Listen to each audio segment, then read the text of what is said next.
2, versículo 27. Solo que mira, sabemos que todo esto existe y sabemos que hay un espacio entre nosotros y Dios, que no podemos nosotros acercarnos a ese trono, aún todavía no, pero entendemos que varios han ido a ese trono. El apóstol Pablo es uno de ellos y esto lo explica en la segunda de Corintios capítulo 12 y versículo del 1 en adelante. Y miramos nosotros que allí, ¿verdad? Por lo menos es el lugar que nosotros llamamos el Hades, pero no tanto hasta el trono donde existe Dios. Todo esto lo sabemos porque la Biblia lo enseña. Pero este mar cristalino es la distancia entre nosotros y Dios. Ahora, ¿cómo nos damos cuenta de esto? Porque, miren, en Apocalipsis capítulo 15, versículo 2, noten otra figura que se le viene a añadir al mar.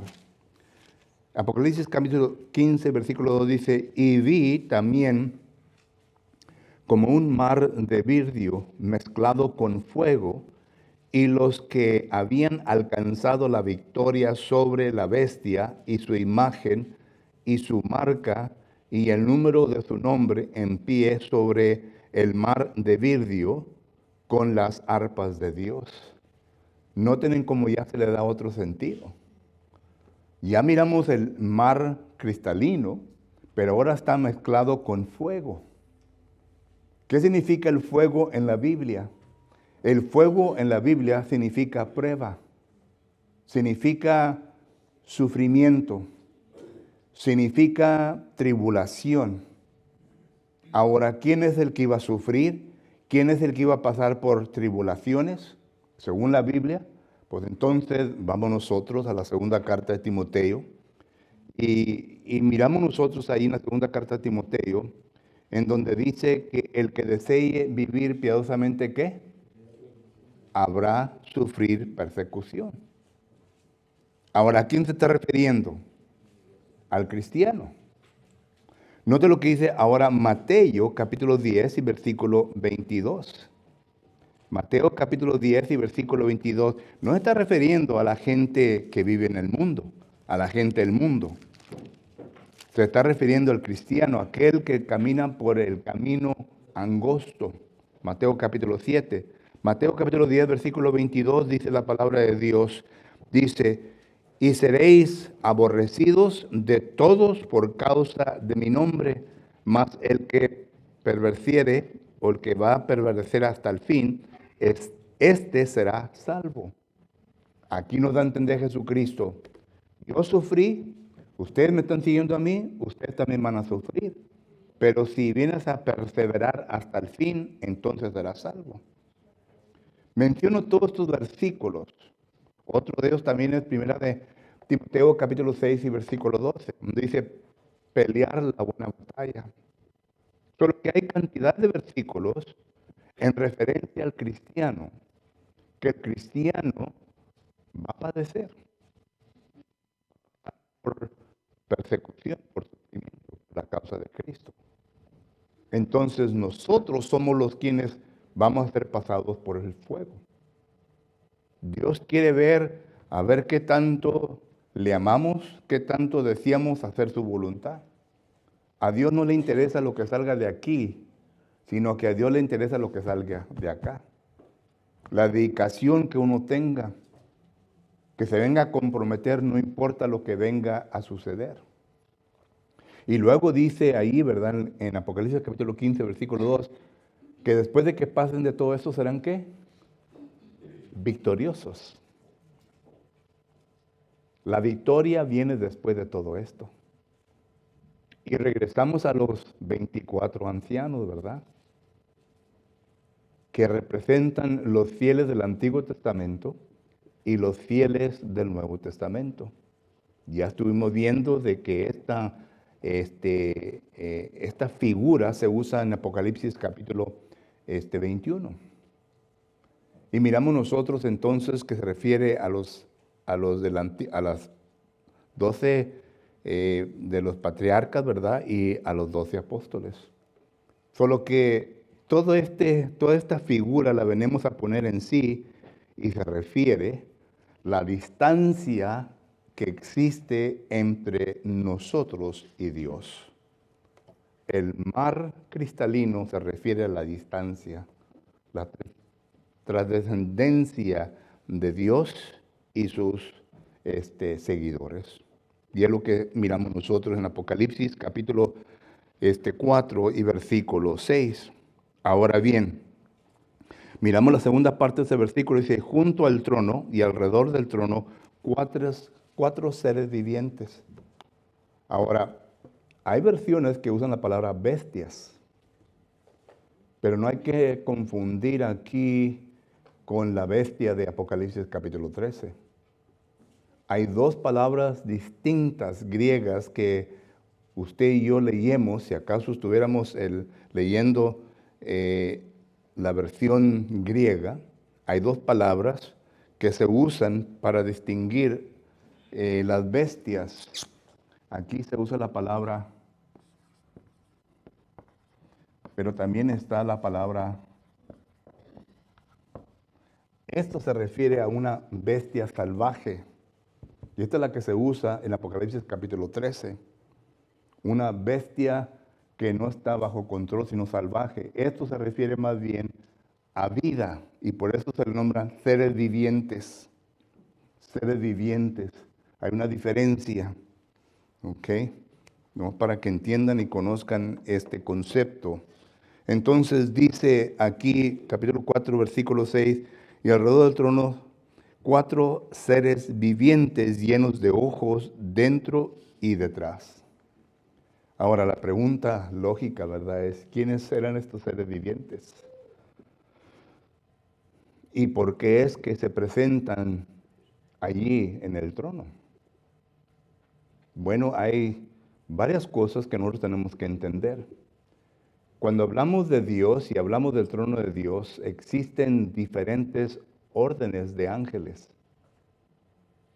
En Lucas capítulo 1, versículo 19, usted va a leer que hay ángeles alrededor del trono de Dios. Ahí nomás se usa la palabra ángeles. No se le viene a describir de ninguna manera, solamente que son los mensajeros de Dios. Es todo. Pero cuando vamos al libro de Ezequiel, capítulo 1 y capítulo 10, ahí miramos a otro orden de ángeles. Y estos ángeles son los querubines. Estos ángeles se le viene a escribir que tienen 4 alas, pero tienen el mismo aspecto que menciona aquí Apocalipsis capítulo 4. Ya ahorita lo vamos a ver en el versículo 7.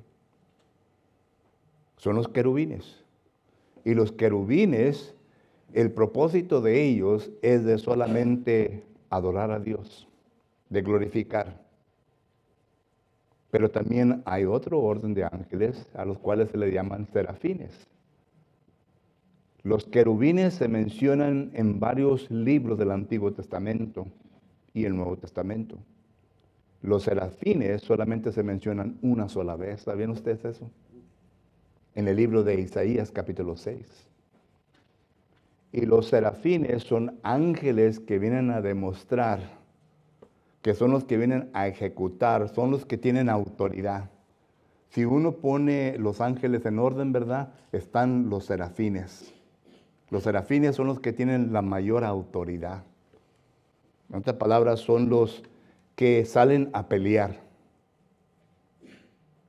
Cuando usted recuerda bien en el Antiguo Testamento, cuando el ángel se le parece a Daniel en el libro de Daniel, y Daniel capítulo 10, me parece que el versículo 20 en adelante, no estoy seguro, pero ahí por ahí está. El ángel le dice a Daniel, ahora pues tengo que ir a pelear contra el príncipe de Persia. ¿Recuerdan ese texto? Bueno, está un ángel, es el ángel que está hablando. Entonces, estos son los ángeles que salían a pelear. Recuerden, la victoria es de nosotros. ¿La pelea es de quién? De Dios. Pero ¿a quién envía Dios para pelear? ¿Recuerdan cuando el siervo de quién era Eliseo o Elías? No recuerdo bien. Que tuvo miedo, ¿verdad? Y le ora al Señor que le abra los ojos. Parece que es Primera Reyes capítulo 6 por ahí, o segunda. Para que mire. ¿Y qué fue lo que miró? Una multitud de ángeles. ¿Que estaban listos para qué? Para pelear. Solo que todo esto, ¿verdad? Está en la Biblia. Y es un estudio bien bonito, ¿verdad? Concerniente al estudio de los ángeles. Y quizás más adelante lo vengamos a estudiar. Pero aquí lo digo para que miremos nosotros entonces el orden de ángeles que existen. Y la pregunta lógica entonces, ¿quiénes son estos ángeles? ¿Quiénes son estos seres vivientes? Porque inmediatamente miramos nosotros que el versículo 7, note la descripción que da. El primer viviente era semejante a un león. El segundo era semejante a un becerro. El tercero tenía rostro como de hombres. Y el cuarto era semejante a un águila volando. Y los cuatro seres, estoy leyendo versículo 8, y los cuatro seres vivientes tenían cada uno 6 alas.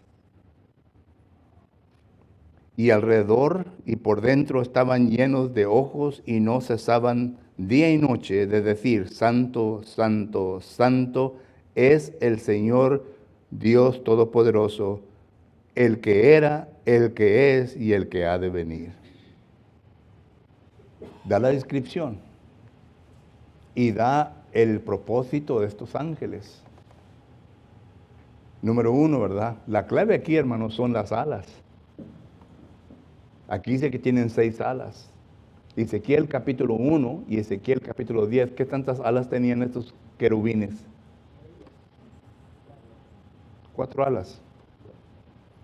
Isaías capítulo 6. ¿Qué tantas alas tenían los serafines? 6 alas. Entonces podemos decir bíblicamente que estos son serafines. Es el orden más alto, es el que tiene más señorío entre los ángeles.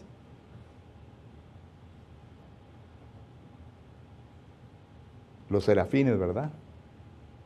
Ahora, ¿de dónde salió Satanás? Ezequiel capítulo 28, versículo 14 y 15 dice, te crié perfectamente. Fuiste un, ¿qué? Querubín grande y perfecto. Solo que Satanás salió de los querubines, del orden de los querubines. Son los que están cerca de Dios, son los que se apegan ahí, ¿verdad? Los serafines son aquellos que están para proteger, de la protección. Es lo que manda Dios para destruir. Y ya hablando de esto, ¿verdad? Ya entendemos ahora los agentes de Dios, hermano. Vuelvo a repetir, jamás ha visto a alguien a Dios, el Padre, jamás, porque es una luz inaccesible, como ya lo miramos en 1 Timoteo capítulo 6. Entonces Dios ha enviado sus agentes. Los ángeles son los agentes, son los que dieron la ley a Moisés. Hechos capítulo 7, versículo 53, los ángeles le dieron la ley a Moisés. Gálatas capítulo 3, versículo 19, los ángeles le dieron la ley a Moisés. Son los ángeles. Nadie ha visto a Dios cara a cara. Entonces, estos de aquí son serafines, son ángeles poderosos, son los que tienen el señorío, dan la protección de Dios. Y noten el aspecto. El primer aspecto eran ¿de qué? De león. Otra vez figuras. ¿A qué se refiere un león? Que es feroz, fuerte, que devora. Un aspecto de un becerro. Un becerro era un animal doméstico, humilde. Era el que se usaba para los servicios de la tierra, ¿verdad? Era un animal fiel. Solo que este refiere a un servicio fiel. El tercero, un aspecto de hombre. El hombre se le atribuye la inteligencia, lo intelecto. Y por último, ¿verdad? El águila. El águila es rápida. Allá en Ezequiel, ¿verdad? Dice que volaban como qué, como relámpagos, ¿verdad? Son rápidos. Solo que esto es lo que está significando, que estos seres vivientes eran seres intelectuales, que estos seres vivientes eran feroz, que estos seres vivientes eran humildes y fieles a Dios, que estos seres vivientes, ¿verdad?, eran rápidos. Y tenían ojos por todo su cuerpo. Eso quiere decir que todos lo miraban, todos lo sabían, todos lo conocían. ¿Mm? Sí. Solo que entonces nada se les iba a escapar. Nada. Solo que Juan está viendo el trono, está el arco iris, está la luz refulgente, ¿verdad?, en medio, como lo escribe el versículo 5. A la diestra está Jesucristo, en medio de la luz inaccesible, el Padre. Y miramos que debajo están los seres vivientes, alrededor están los 24 tronos. Eso es lo que está viendo Juan. Y es en el cielo. Y es en el cielo. ¿Y qué es lo que está sucediendo ahí? Pues luego miramos nosotros, ¿verdad? Que otra cosa también, antes de que se me escape el versículo, el 8, dice, aquí está la palabra santo, santo, santo. Algunos han dicho que esto se refiere a la Trinidad y no es así. Es simplemente, ¿verdad? Habla de la santidad de Dios, pero no se refiere a la santidad. Algunos lo han atribuido, ¿verdad? Que al Padre, al Hijo y al Espíritu Santo, los tres son santos, pero no se refiere a la Trinidad. Hay otros versículos que hablan, ¿verdad?, concerniente a esto, y ya los hemos visto. Y luego dice, el Señor Dios Todopoderoso. Esta palabra o esta frase todopoderoso se encuentran solamente 10 veces en el Nuevo Testamento. 10 veces. Y todas estas 10 veces se le atribuye al Padre. Segunda de Corintios capítulo 6, versículo 18. Dios Todopoderoso se refiere al Padre. Apocalipsis capítulo 1, versículo 4. Apocalipsis capítulo 4, versículo 8.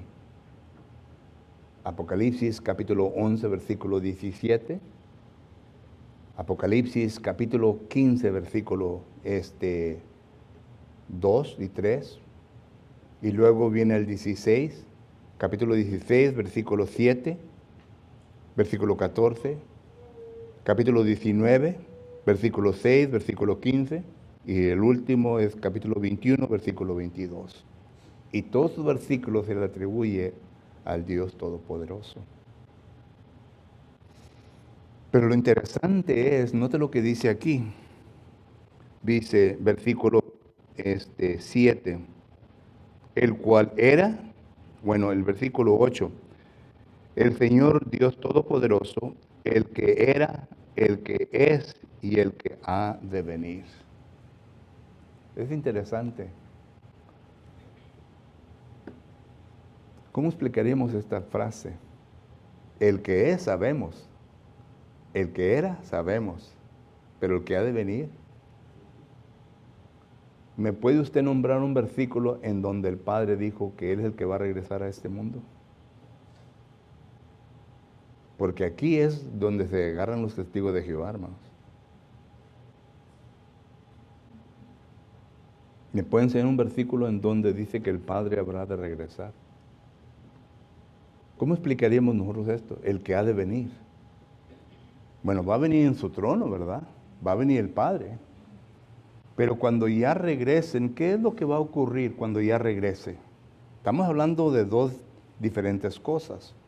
Recuerden que Juan es invitado al cielo y ahí es la adoración celestial lo que está viendo. Todavía existe el mundo. Así como Daniel. Daniel fue invitado, fue en espíritu, pero el mundo todavía existía. Todavía había vivientes en el mundo.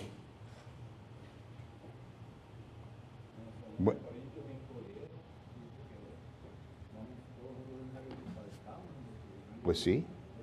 Y en el trono, ¿verdad? Va a estar el Padre, pero le da la autoridad al Hijo para que juzgue, ¿verdad? Hechos capítulo 17. Pero hay un versículo interesante, hermanos, y esto lo encontramos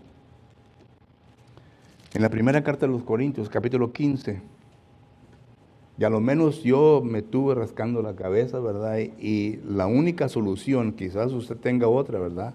O prueba bíblica, es esto. Capítulo, Primera Corintios capítulo 15, está hablando aquí de la venida de Jesucristo.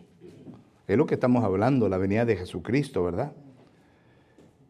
1 Corintios capítulo 15, versículo 23 dice, pero cada uno en su debido orden, Cristo las primicias, luego los que son de Cristo en su venida, luego el fin, cuando entregue el reino al Dios y Padre, cuando haya suprimido todo dominio, toda autoridad y potencia, porque preciso es que Él reine hasta que haya puesto a todos sus enemigos debajo de sus pies, y el postrero enemigo que será destruido en la muerte. Vamos a hablar de esto en el sermón, ¿verdad?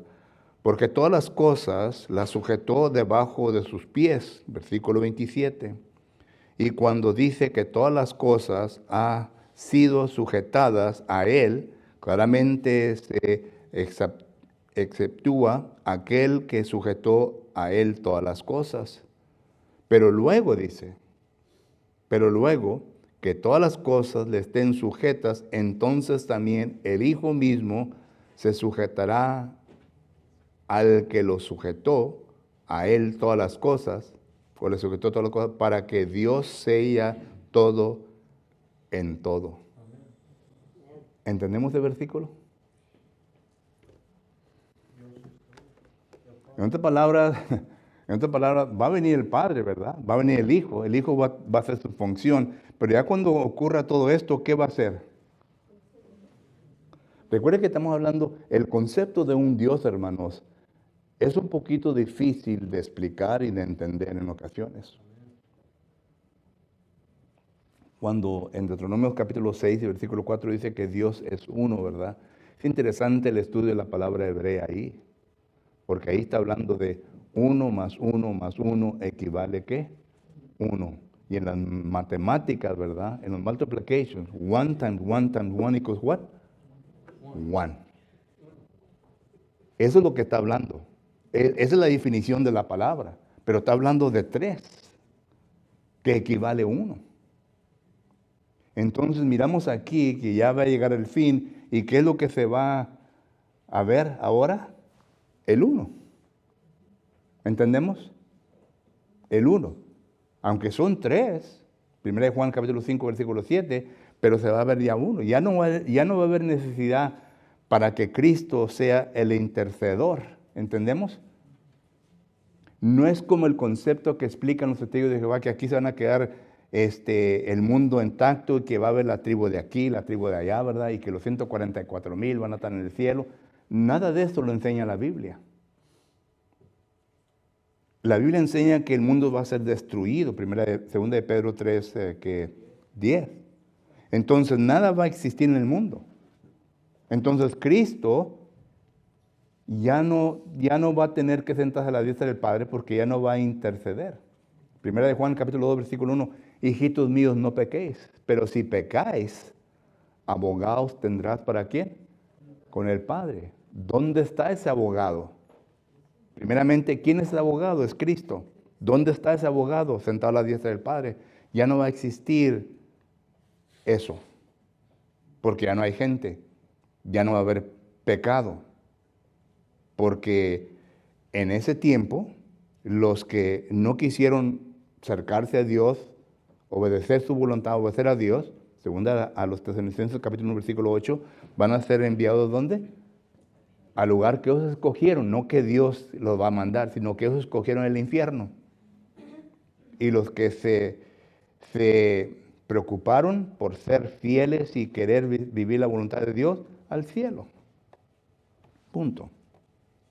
Entonces, esto es mi manera de explicar aquí el versículo 7 o 8 cuando dice, y el que ha de venir.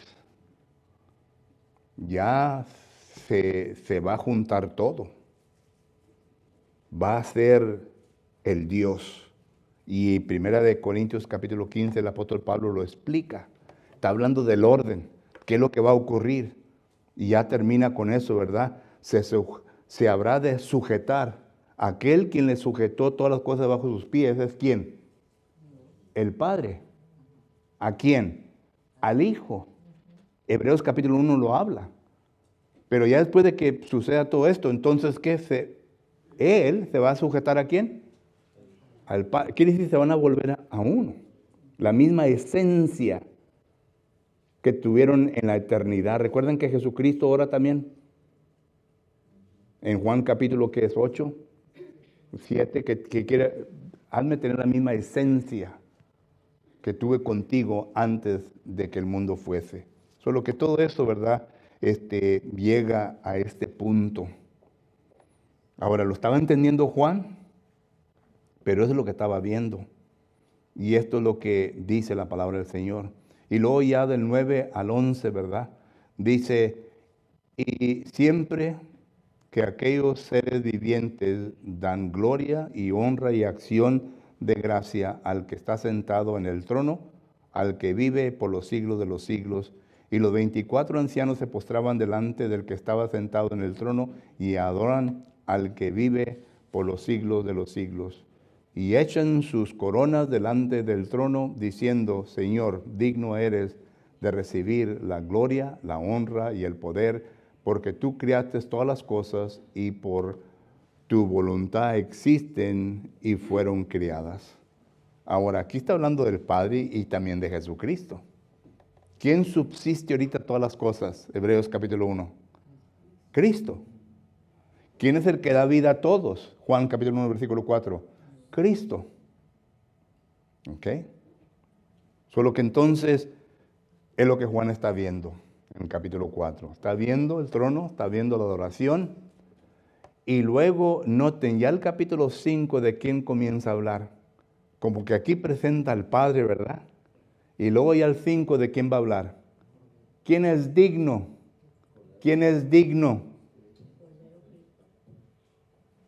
Y es Jesucristo. Ya comienza a hablar de Jesucristo, qué es lo que Jesucristo viene a hacer. Y dice el rollo y el cordero. Y eso lo dejamos para la próxima semana. ¿Pregunta o comentario, hermanos? Van de usted.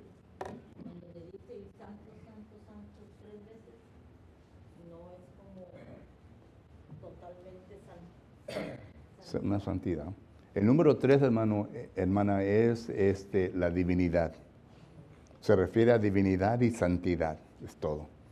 Todo lo que cuando dice santo, santo, santo, 3 veces santo, es lo que está refiriendo. A la santidad, a la divinidad, a la pureza de Dios. Solo que... No es la Trinidad, porque no habla. No, algunos sí dicen, ¿verdad? Santo, santo, se pide al Padre, el Hijo y el Espíritu Santo.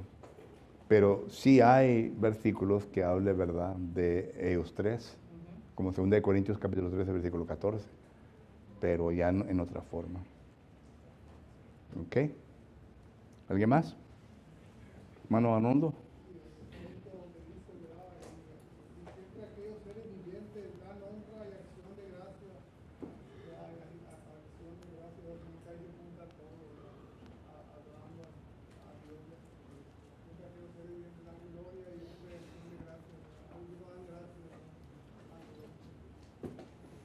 Y eso, hermano, lo que vamos a hacer nosotros cuando vamos, bueno, yo quiero ir al cielo, ¿verdad? Cuando vamos al cielo, ¿verdad? Es lo que vamos a hacer. Capítulo 22 dice que todo el día vamos a estar, ¿qué? Adorando. Para aquellos los que no les gusta mucho tiempo, ¿verdad? Aquí, Get used to the fact que van a adorar todo el día o todo el tiempo, ¿verdad? Cantando, adorando al Dios. Está como el canto, hermano, de cara a cara. Oh, my God. O sea, sí. Pero allá va a estar mucho más hermoso, hermano. Allá va a estar todos los fieles, todos los hijos de Dios. Solo que... Vamos a cantar en voz, en voces. No, va a ser un canto bonito, hermano. Ok, muy bien. ¿Alguien más? Si no, ya el tiempo se me terminó. Gracias por su tiempo. Vamos a tomar un break y luego después del break entramos a nuestro culto de oración.